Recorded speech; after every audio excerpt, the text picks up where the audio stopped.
First off, I think Rick Grenell is one of the finest people I've ever met. He's a true patriot, an American, and what Rick Grenell accomplishes on a literally a daily basis, many people can't accomplish in a year. He's truly a remarkable individual. I would say, as it relates to that issue, look, I think he may have been misled. I also would tell you, he personally told me there are a number of deep fake AI presentations on the internet that have been made out there about that it actually is not true or real at all. Hi, this is Anika Nisari, RY News anchor person. I welcome you to Pakistan firstly, because it is certainly a land of opportunity, a land where foreign direct investment would change the lives over here, at the same time would change the lives of the investors at the same. First question would be, the political environment. I've heard you 3 times praising this government, that this government and you are pretty aligned in the investment sector. Do you think the people around in the government, as one was mentioned, Richard Grenell, and there are many others that have tweeted, you said that there were many AIs and deep fakes about him. Could a tweet be a deep fake as well? Because that was a tweet that was done from his account. And there were many other accounts that tweeted about Pakistan. And there's a very strong perception on social media as well, that because of the close relationships of Donald Trump and Imran Khan, this government could be in trouble. Would that perception be correct or not? Secondly, you've been here a week ago, I've been told. Have you decided where you need to invest? Because there have been a lot of foreigners that have come to Pakistan, but mere MOUs will not lead us to the investment. When and how is the investment going to be materialized? As it relates to tweets on Rick Grenell's account, I'm not going to, I believe Ambassador Grenell probably has a better understanding today than he did previously of the current situations here. I don't know Imran Khan or all the issues that existed in the past, but I've seen no evidence that our administration in the U.S. has anything but respect for the leadership here, period. You know, with some of my own research that I've done, you know, I think there were a lot of issues with that former prime minister, but again, that's not what I'm here to talk about. As it relates to investment, yes, we have several active ideas on where to invest. In real estate, you will see, I believe, agreements in the next 10 days signed by us, moving forward with several real estate projects, not just MOUs. Like you, an MOU is just a starting place. We had to kind of define what the parameters of the investment were, and now we're running hard on that. So we have a great team. Frankly, they've been burning the midnight oil every day. I think they barely have slept, working on plans, developments, infrastructure that's needed. And I think within the next 2 weeks, I've told them agreements better be signed. So that's very important. Real estate's going to be our first place of investment. It's going to be significant real estate investment. We are going to launch, you know, among a few different areas, we're going to launch some incredible products. Maybe you're even interested in it yourself. We're going to have some beautiful villas that we build here in Islamabad, and it's going to be ultimately we're going to do more than 1,000 of those, but we're going to start with a couple hundred quickly. And these are going to be super high-end luxury branded products. So we have a number of brands that really want to come to Pakistan, and so we're very excited to build the highest end product that's ever been built in Pakistan, and we're going to get after that quickly. Number 2 is critical minerals. In this country, you have critical minerals intertwined with gold and platinum and other metals. We have several locations and diligence that we're working on right now. We're bringing in the teams as we speak to evaluate those. I believe that we will have one of those signed, agreed to, and funding in the next 2 weeks. So real estate and critical minerals, for us, you know, the U.S. has some real supply chain issues. We have outsourced our supply chain as it relates to critical and rare earths to China, and that's over, okay? We don't have many enemies in the world. But China is a place that's becoming more difficult for us, for sure. And I would tell you that we are going to take this into our own hands, and we are going to go out and get the critical minerals that America and American businesses need. The materials and magnets and defense-related things and the things that we need for batteries, those are going to be things that we control in our hands with close allies. I view Pakistan as one of those close allies that we need to assist us. You're blessed with having a huge amount of critical rare earths here. I believe there's an excess of $50 trillion of rare earths here in this country. A lot of work needs to be done. We're going to be bringing in shortly, and I was working on this yesterday, teams of people to evaluate and shoot magnetics, fly magnetics over the country to really understand what that looks like, so that we can evaluate it and quickly get after it. We have a couple smaller, mid-sized projects that we're going to be developing right away, that we're going to get after, that literally in the next month we'll be ordering machinery for. So to say we're going to let any grass grow, we will not do that. We will get after it quickly. Those are the first two. The oil and gas sector, I think, is also a very underappreciated area here. You have reasonably high gas prices and global oil prices. I think that I have a lot of experience in the energy sector. I've been in that sector my entire life, grew up in the business. And so for us, that's a very interesting area. We're going to be bringing our teams in the next month to also evaluate that. I think one of the beautiful things that Pakistan has is they have an incredible natural gas infrastructure already in place because of some of your big fields and some of the previous finds from Exxon and others.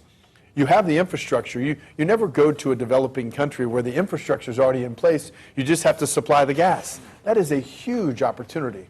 Usually you're finding gas in a remote location. You have to, takes a long time to build infrastructure out. We don't have that issue in Pakistan. We can tie our wells in very, very quickly. We can bring Western U.S. technology in drilling, okay, and develop things very, very quickly. So I think it's a huge opportunity. And our plan is not to do everything ourselves, but also we see ourselves as the first one through the door.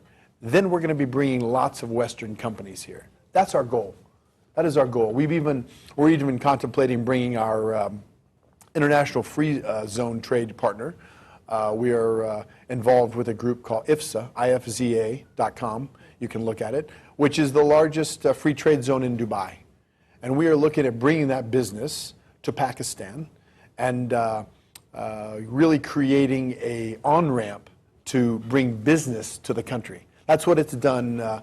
In Dubai, there's more than our IFZA opportunity is bigger than all the other free trade zones combined.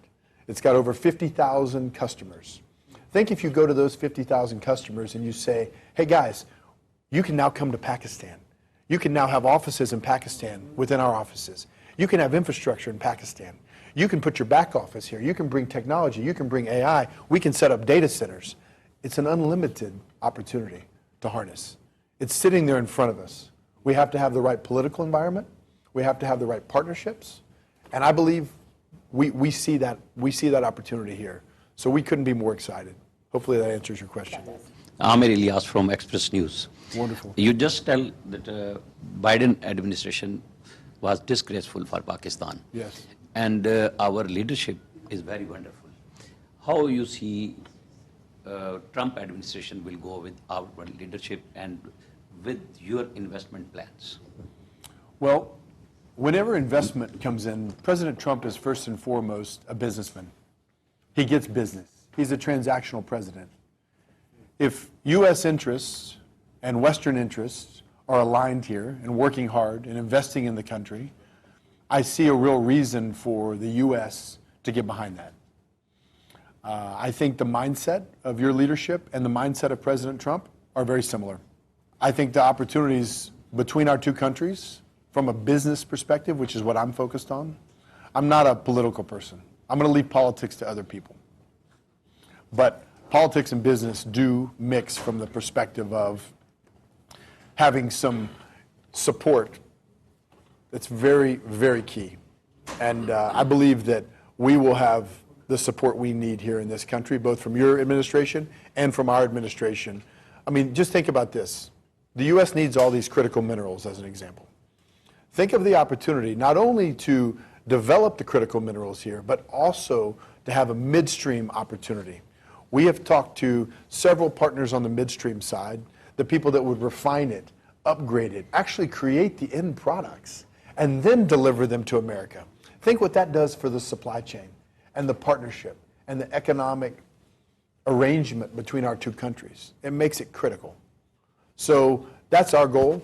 I think it's important that the minerals that are ultimately produced here are also upgraded here. You know, you're going to see Western interests, and U.S. interests in particular, move into a position of control and very active involvement for the first time in a long, long time. You know, I looked at getting very involved in the critical mineral space years ago, after the first Trump was elected, and it just wasn't the right time. But now is the right time.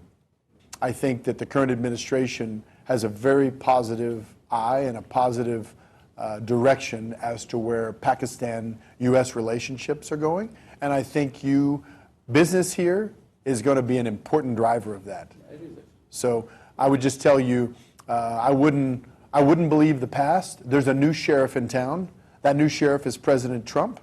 President Trump wants to bring peace and prosperity to the entire world. This whole mindset of the Biden administration and the Democrats, the lives that they have cost globally, it is one of the most embarrassing things as an American I've ever experienced. And now is the time to set those things right. Look, the sacrifices that Pakistan has made, you know, Pakistan's lost over 80,000 men living on the front line fighting terrorism, okay? I think this figure is now 90,000, sir. Okay, so north of 80,000, 90,000, but you know what, even one is too many, okay? So I would tell you, for us, I'm very appreciative for your sacrifice. Many Americans are very appreciative for the sacrifice of Pakistan. Many Pakistanis live in America now. So there's a huge group of people out there rooting for the success between the U.S. and Pakistan. Maybe some of those same people will come back and buy some of our villas so that we're going to build here in Islamabad. So I would just tell you, everything that happened prior to President Trump taking office, I would disregard it. And I would focus on what it's about to be. The future looks incredibly bright between our two countries, incredibly bright. I wouldn't be here if I didn't believe that. America cares about Pakistan. And I believe that together we can be very, very strong. And we need Pakistan. You are our front face in this entire region. Very important. And the Biden administration made a lot of mistakes, like the Afghanistan pullout. President Trump's made it very clear that he even wants that equipment back. You know, I think Pakistan could be helpful in that whole situation. So I would just tell you, for us, we believe that it's time to do business in Pakistan. We believe that both administrations will work together to make it a good business environment so we can all make money together and create opportunity together. And Pakistan has something that America needs, and America has something that Pakistan needs. That's a wonderful situation for us to both be in. And I'm extremely impressed. If I have one job to do, unrelated to business, it's to cure the misperceptions that exist in America about Pakistan. If you showed somebody the opportunity of Pakistan and it didn't have the name Pakistan on it, you'd have thousands of U.S. companies raising their hand trying to come there and do business there.